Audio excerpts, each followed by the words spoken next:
Hello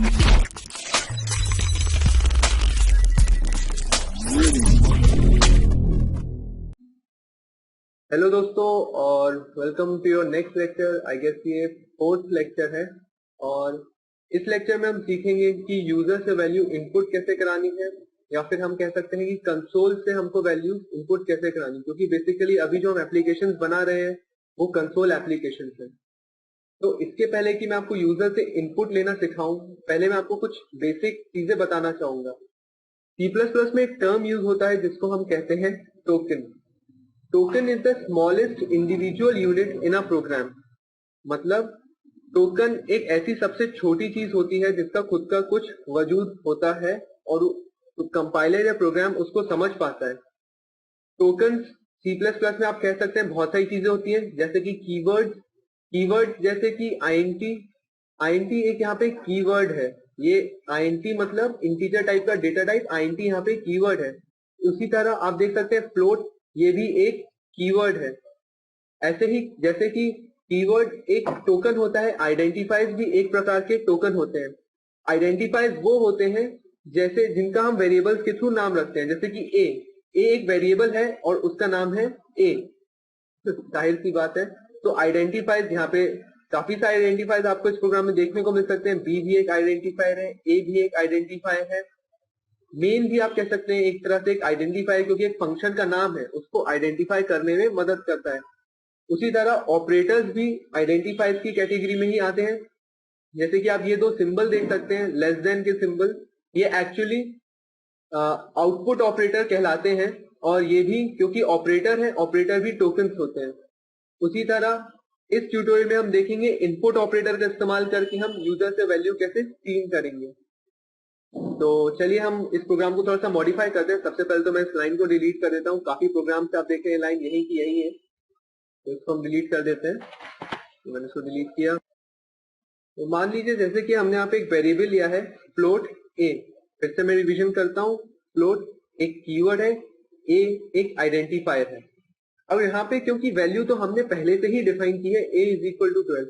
मान लीजिए हम चाहते हैं कि a एक वेरिएबल है, वो वैल्यू ले जो यूजर उसे देना चाहता है, यूजर जो कंसोल में इनपुट करेगा। तो उसके लिए हम लाइन लिखते हैं सीन इनपुट ऑपरेटर का साइन a सेमीकोलन। अब यहाँ पे आपको मैं बताता हूँ क्या हुआ है। सीन मतलब कंसोल इनपुट, और ये ग्रेटर देन के आप दो साइन देख रहे हैं, इसका मतलब होता है इनपुट ऑपरेटर। इसका मतलब है कंसोल से इनपुट लो और उसकी वैल्यू किस में डालो, उसकी वैल्यू ये इस ए वेरिएबल में डालो, उसके बाद उसका आउटपुट करो। चलिए हम इस प्रोग्राम को जल्दी से रन करके देखते हैं।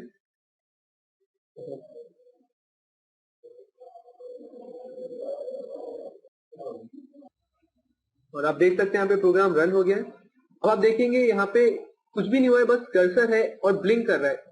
असल में वो यहाँ पे यूजर के थ्रू वैल्यू इनपुट करने के लिए रुका हुआ है। तो हम उसको कुछ वैल्यू देते हैं, तो यहाँ पे कर्सर वेट कर रहा है हमारे, या फिर यूजर कहें जनरल टर्म्स में यूजर के इनपुट के लिए। चलिए हम यहाँ पे वैल्यू एंटर करते हैं। मैंने टाइप किया 12 और उसके बाद में प्रिंट दबाता हूँ एंटर, आई प्रेस एंटर। आप देख सकते हैं हमारा प्रोग्राम, क्योंकि हमने पिछली बार ऐसे ही बनाया था, फ्लोट ए नाम पे एक वेरिएबल ले, उसके बाद सीन ए मतलब हमने यहाँ पे 12 की वैल्यू दी और हमने एंटर मारा। एंटर के बाद सी आउट की लाइन में, क्योंकि ये बैकस्लैश एन मैंने आपको जैसे कि पिछले ट्यूटोरियल्स में ही भी बताया, ये एस्केप सीक्वेंस होता है, एस्केप सीक्वेंस। और इस वाले एस्केप सीक्वेंस का क्योंकि सिंबल है backslash n, n stand for new line, तो एक लाइन छोड़ के हो गया, उसने वही आउटपुट किया ए, जो कि हमने उसको यहाँ पे इनपुट दिया था 12। तो हमने 12 इनपुट यूजर ने दिया था और 12 उसने वैसा का वैसा प्रिंट करा। तो बेसिकली सीन के थ्रू हम इनपुट ले सकते हैं। चलिए मैं आपको एक और इसमें छोटा सा एक और नया एग्जांपल देता हूं।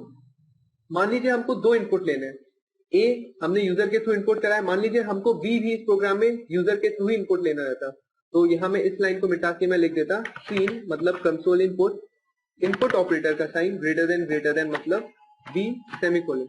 अब चलिए मैं प्रोग्राम को रन करता हूँ इस बार फिर से। अभी कर्सर रुका है, मैं टाइप करता हूँ 12 एज इट इज प्रिंट हुआ। उसके बाद कर्सर आप देख सकते हैं 44.4 के बाद फिर से वहीं पे रुक गया है, मतलब वो फिर से रुका हुआ है कि यूजर कुछ वैल्यू इनपुट करे।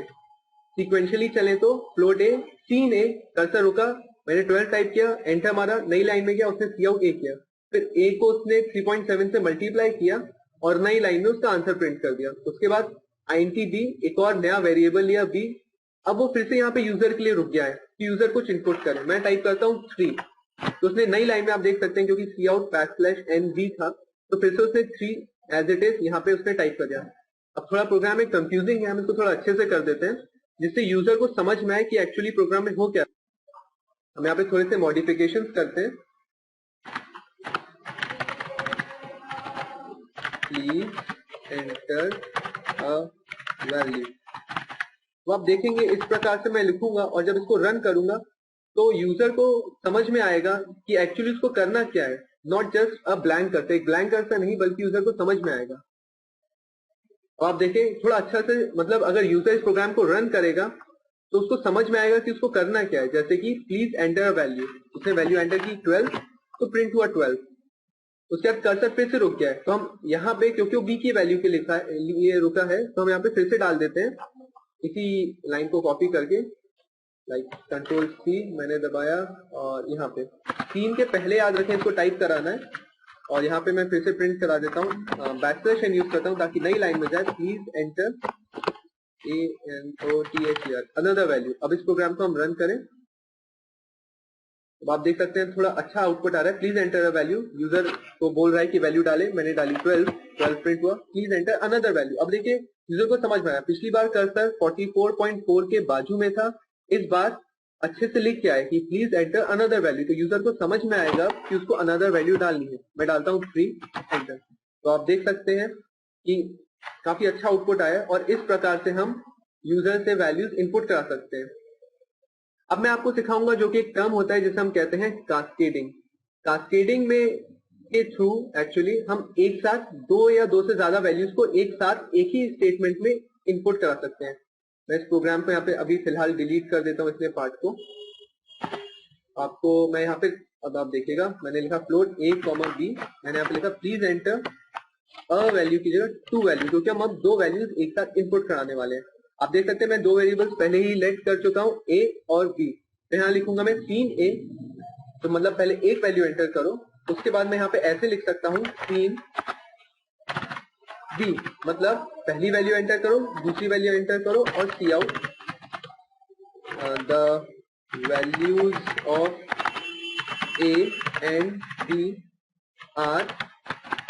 अब देखिए ये मैंने यहाँ पे इन्वर्टेड कॉमा क्लोज किया, उसके बाद फिर से एक और बार आउटपुट ऑपरेटर का इस्तेमाल किया, एक ही स्टेटमेंट में मैंने लिखा a, फिर मैंने एक और बार आउटपुट ऑपरेटर का इस्तेमाल किया, इन्वर्टेड कॉमर्स में एक स्पेस दिया ताकि a और b की एक्चुअल वैल्यूज के बीच में एक स्पेस आए, फिर से आउटपुट ऑपरेटर का इस्तेमाल किया, मैंने टाइप किया b सेमीकोलन। आप इसका आउटपुट देखिएगा,